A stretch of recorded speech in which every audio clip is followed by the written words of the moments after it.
daya. Nanti akan kalian pelajari di bab selanjutnya listrik. Tekanan itu adalah P kecil. Paham ya? Kemarin rumus tekanan zat ada apa?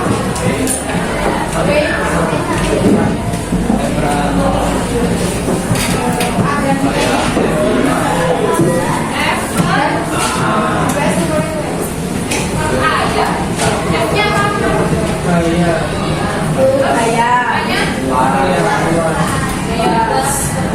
Nah, kalau gayanya diperbesar berarti tekanannya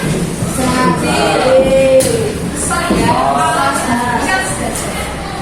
Kalau gayanya kita berbesar berarti tekanannya juga besar. Kalau luas alatnya besar berarti tekanannya kecil. Kebalikannya ya. Jadi tekanan itu sebanding dengan besarnya gaya. Kalau ini tekanan berarti berbanding terbalik dengan luas. Paham ya? Untuk tekanan zat padat ada yang mau ditanyakan? Tidak ya. Nah, untuk pelajaran kali ini kita akan membahas tentang tekanan zat lain. Ternyata anak-anak bukan hanya zat padat saja yang mengalami tekanan. Ternyata zat cair juga mengalami tekanan. Sebelum kita masuk ke pelajarannya, saya ingin kalian mengerjakan aplikasi soalnya cuma 5. Ada mengerjakan aplikasi ya? Nah, perlu saya sampaikan tujuan pembelajaran saat ini ya. Nanti kita melalui literasi dan diskusi kelompok, nanti kita akan menjelaskan terkait dengan konsep tekanan hidrostatis berdasarkan permasalahan yang ada ya. Yang kedua, nanti kita akan melakukan literasi dan diskusi kelompok juga untuk menjelaskan faktor-faktor yang mempengaruhi tekanan hidrostatis berdasarkan permasalahan yang ada di kehidupan. Yang ketiga, nanti kita bisa untuk menghitung besarnya tekanan hidrostatis berdasarkan permasalahan yang ada di kehidupan dengan benar. Nah, untuk mengawal kegiatan, saya akan memberikan sebuah persepsi terlebih dahulu. Anak-anak, kira-kira kalian sudah pernah berenang ya?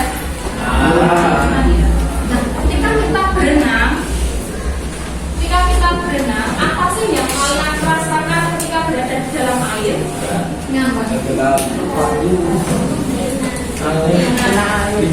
Rasanya ketika, nah kalau kita berenang kan kita sempat menyelam juga ya.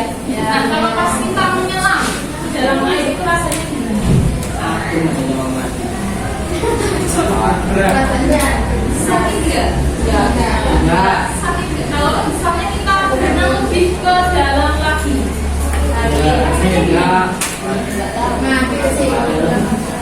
Sakit ya? Sakit kalau enggak? Kenapa kok kita merasakan telinga kita itu sakit atau badan kita merasa sesak ketika kita menyelam? Nah, karena adanya tekanan. Tekanan inilah yang dinamakan dengan tekanan hidrostatis. Kenapa ya? Karena kalau kita menyelam lebih dalam lagi, tekanan hidrostatis itu akan lebih besar. Itu kenapa? Nah, ini nanti kita akan diskusikan dengan kelompok ya. Sebelum itu saya perlihatkan kira-kira ada nggak orang yang bisa menyelam lama? Ada. Siapa yang bisa? Roy bisa. Kan ya.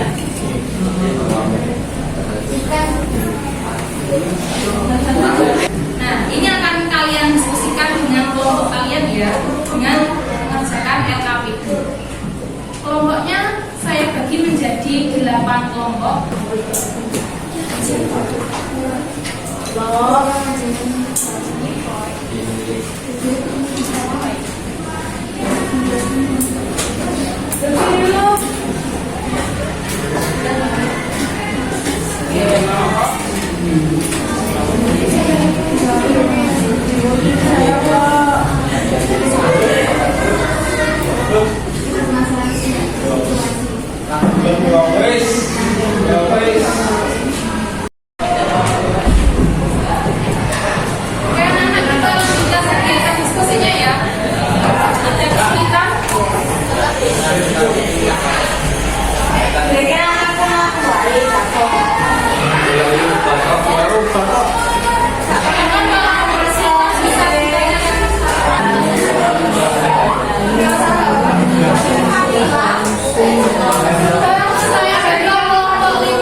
Kami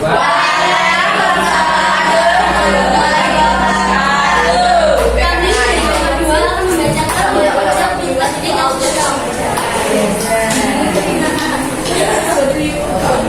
yang kami ketahui tentang tekanan homeostatis adalah tekanan yang diberikan oleh cairan ketika berada di dalam keadaan diam atau testis pada suatu kedalaman waduk.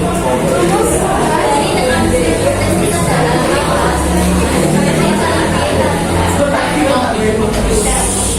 Kali ini kami ketahui lebih lanjut adalah apa saja yang mempengaruhi tekanan hidrostatis dan kenapa hal tersebut dapat mempengaruhinya.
Menurut hasil hitungan yang sudah kami lakukan dari hasil tersebut, kita menemukan adanya tekanan homeostatis yaitu 19.600 PA dan 98.000 PA. Lalu kesimpulan yang kita peroleh dari tekanan hidrostatis adalah tekanan tekanan yang diberikan oleh cairan ketika berada dalam keadaan statis pada suatu keadaan tertentu. Faktor-faktor yang mempengaruhi jenis tekanan hidrostatis adalah kedalaman, massa jenis cairan, dan gravitasi. Hubungan kedalaman cairan terhadap besarnya tekanan hidrostatis ialah semakin jauh jarak titik dalam cairan dari permukaan, maka semakin besar tekanannya.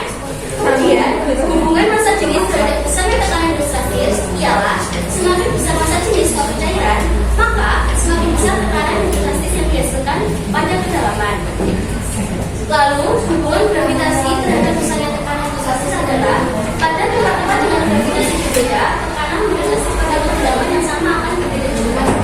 Kemudian, rumus mencari tekanan hidrostatis adalah BH sama dengan P kali B kali K. Contohnya BH tekanan hidrostatis, P massa jenis cairan, B gravitasi, K kedalaman. Contoh-contoh penerapan tekanan hidrostatis dalam kehidupan yaitu kolam renang, kapal selam, dan bendungan. cukup sekian yang dapat kami sampaikan. Apakah ada pertanyaan? Terima kasih atas kesempatannya. Kami mengucapkan wassalamualaikum warahmatullahi wabarakatuh.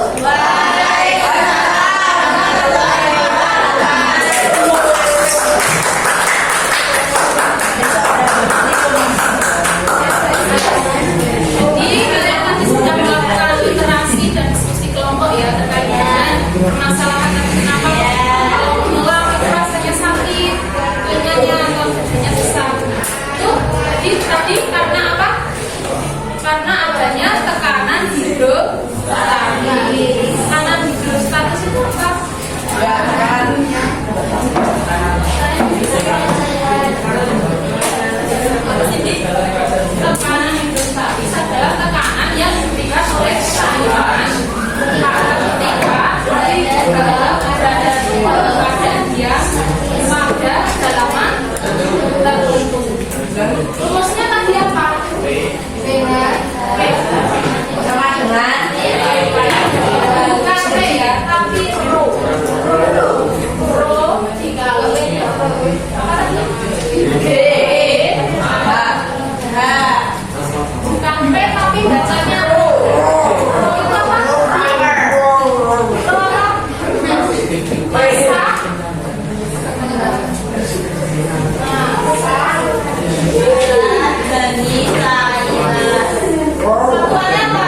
Kalau dia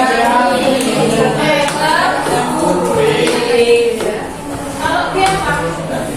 Pertanyaan apa?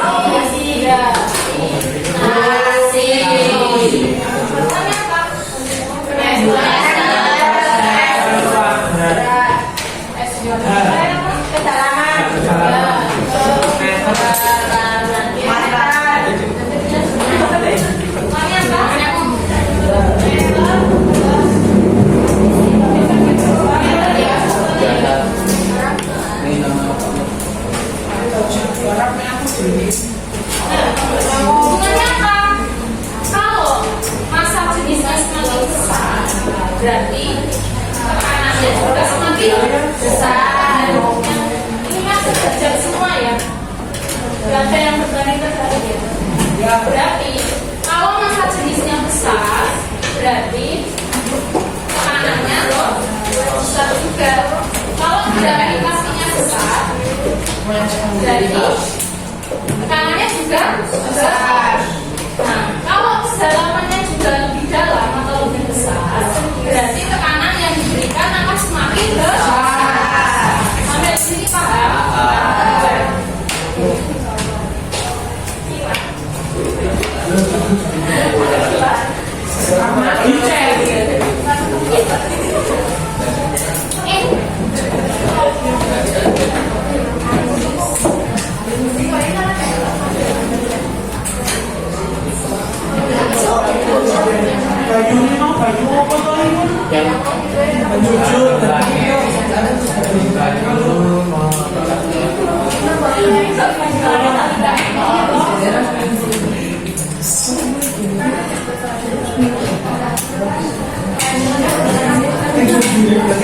Lagi ya, tekanan hidrostatis ya. Hidro itu artinya apa?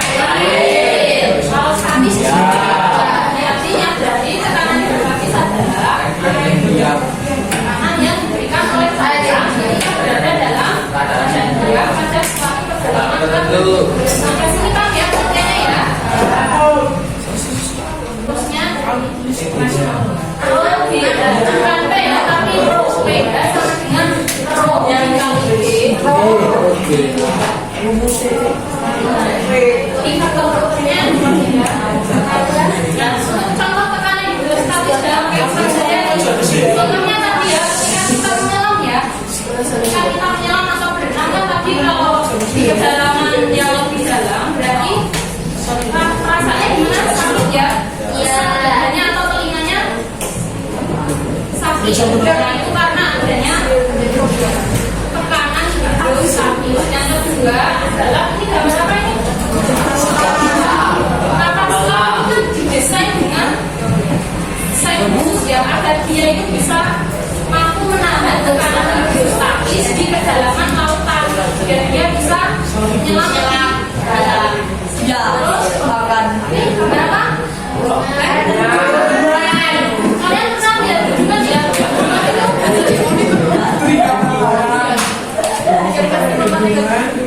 Ini didesain itu semakin besar ya, semakin terbanyak. Karena apa? Karena kan tekanan hidrostatis semakin dalam itu kan semakin besar. Untuk menahan tekanan tersebut, maka yang paling bawah itu dibangun dengan lebih agar mampu menahan tekanan hidrostatis. Satu ya. Sampai di sini paham? Apakah ada yang ingin ditanyakan?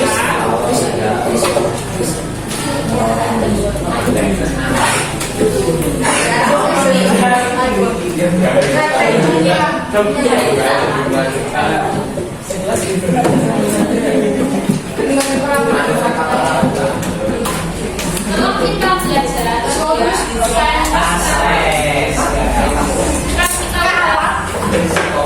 melakukan literasi diskusi kelompok, pastinya kalian pemahamannya makin meningkat ya. Karena saya berusaha untuk mengerjakan soal seperti tadi, namanya proses ya.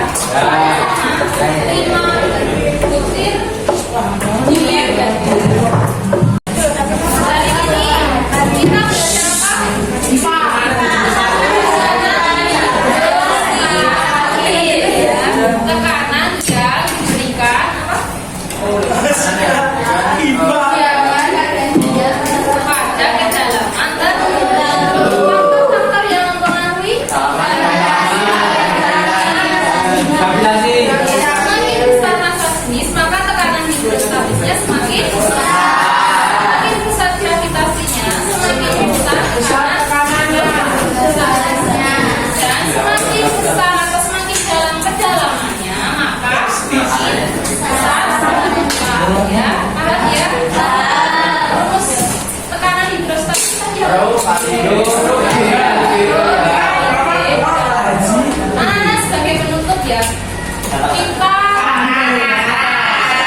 yang besar. Nah, sama halnya di kehidupan ini ya, kita semakin menyelami sesuatu, semakin mendalami pelajaran ini, nah, maka tekanannya juga kan semakin besar. Tapi dengan tekanan ini, nah kita akan bisa belajar mendewasakan diri ya. Artinya kita bisa mengukur kemampuan kita akhirnya bisa termotivasi dan akhirnya kita bisa. Jangan takut ya, jangan takut gagal. Nanti kita mau mencoba. Besok kita akan pelajari terkait dengan hukum antimesis. Itu ya. Terima kasih yang sudah mengikuti kegiatan belajar saya dengan penuh semangat. Ya. Kurang lebihnya saya mohon maaf. Wassalamualaikum warahmatullahi wabarakatuh.